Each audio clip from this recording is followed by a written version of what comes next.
Alors frères et sœurs, au dernier parcours alpha pour les jeunes que j'ai vécu cette semaine, il y avait un dessin qui devait aider à exprimer la façon de se sentir concerné ou impliqué dans la religion. Alors le dessin, je vous le décris simplement, il y avait une piscine et puis il y avait toutes sortes de personnages autour de la piscine. Alors, il y en avait qui étaient autour de la piscine, qui ne s'intéressaient pas du tout à la piscine, d'autres qui étaient plongés dans la piscine, qui nageaient très à l'aise. Il y en avait un qui était sur le plongeoir, qui était prêt à plonger dedans. Il y en avait un qui au bord, avec son orteil, regardait la température de l'eau, si c'était bon ou pas, s'il allait y aller ou pas, etc. Il y en avait qui étaient assis au bord, les pieds dans l'eau. Alors, il posait la question, par rapport à la foi, mais toi, où est-ce que tu te sentirais, quoi? Est-ce que tu te sens parfaitement à l'aise, parfaitement dedans, ou parfaitement indifférent, ou tu te poses des questions, pourquoi pas, peut-être, je ne sais pas trop, je vais voir. Alors on pourrait, chacun de nous, frères et sœurs, considérer la manière dont nous nous sentons concernés par la religion, par la foi, et finalement par Dieu. Comment est-ce qu'on se sent par rapport à Dieu? Alors pour nous aider à réfléchir à cette question, je prends la question par l'autre bout, et je me dis comment le Seigneur, comment Dieu, lui, se sent concerné par nous. Eh bien en fait, l'implication de Dieu dans notre histoire va être totale. Dieu a plongé dans notre humanité. Dieu se fait homme. Nous approchons de Noël, vendredi prochain, et la deuxième lecture aujourd'hui qui a retenu mon attention nous dit ceci, le Seigneur parle, « Tu n'as voulu ni sacrifice ni offrande, mais tu m'as formé un corps. » Voyez-vous, le Seigneur aurait pu faire 1000 choses pour nous sauver, il aurait pu faire des offrandes, des sacrifices, mais ça n'est pas ce qu'il a fait. Il est venu chez nous. Vous voyez, pour aider un pauvre, on peut lui donner 1 euro, on peut lui donner 10 euros, 1000 euros, ou on peut devenir son ami. Eh bien, le Seigneur est devenu notre ami. Vous voyez, pour illustrer encore ce propos, une histoire, il y a à peu près 25 ans, j'avais un ami qui, avec un groupe de jeunes, avait gagné beaucoup d'argent pour envoyer à une association en Afrique, au Togo.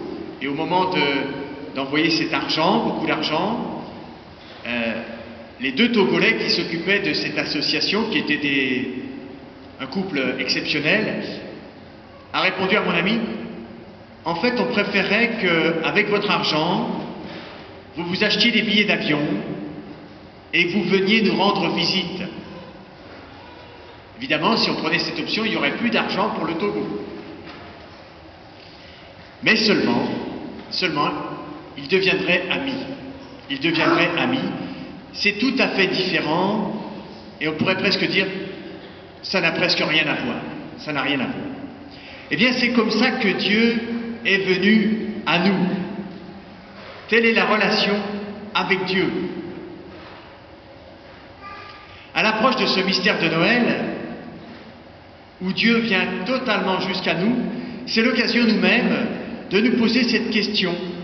Comment est-ce que nous allons vers lui?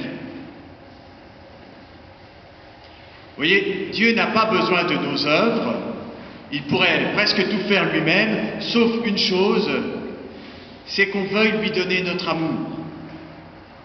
Notre relation avec Dieu, elle peut être une relation de type commercial, hein. Je te fais une prière, tu m'exauces, je te brûle un cierge, tu m'exauces, je te brûle un gros cierge, tu m'exauces vraiment bien, etc. Mais notre relation à Dieu n'est pas une relation commerciale. Notre relation à Dieu est une relation d'amour, si on veut. Vous voyez, tout l'Ancien Testament est une merveilleuse annonce que Dieu va faire quelque chose pour sauver son peuple. Il va faire quelque chose.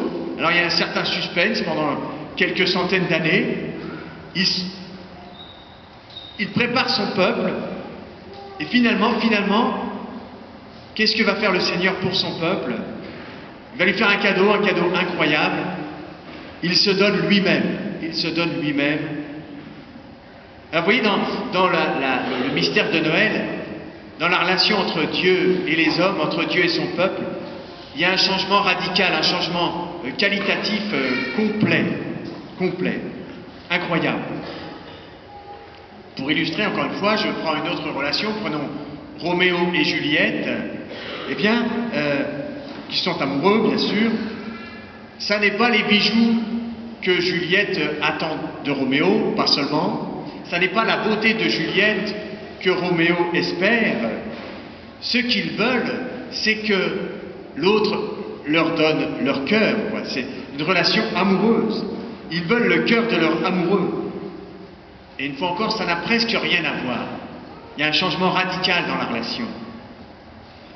Quand Dieu a pris chair, il aurait pu faire de toutes sortes de manières. Il aurait pu naître dans un chou, ou il aurait pu s'imposer à la Vierge Marie, mais c'est pas ça qu'il a fait. Le Seigneur a demandé à Marie un acte d'amour. Veux-tu être la mère du Sauveur? Veux-tu être ma maman? Et Marie répond, voici la servante du Seigneur, qu'il me soit fait selon ta parole. Ça n'a rien à voir, ça n'a rien à voir. Alors, frères et sœurs, je conclus. Dieu nous a donné son Fils à Noël. Il nous a tout donné. Il veut nous apprendre à aimer. Alors, bien sûr, on peut être tout à fait déconcerté par cette invitation à aimer, à entrer dans une relation d'amour avec Dieu. Ce petit bébé sur le pas de la porte, que va-t-on en faire? Jésus à la porte de mon cœur, qu'est-ce que je vais en faire? Je le redis, Dieu n'a pas besoin de mes sacrifices ni de mes holocaustes, mais il m'a fait un cœur pour l'aimer. Suis-je d'accord pour lui donner mon cœur? Amen.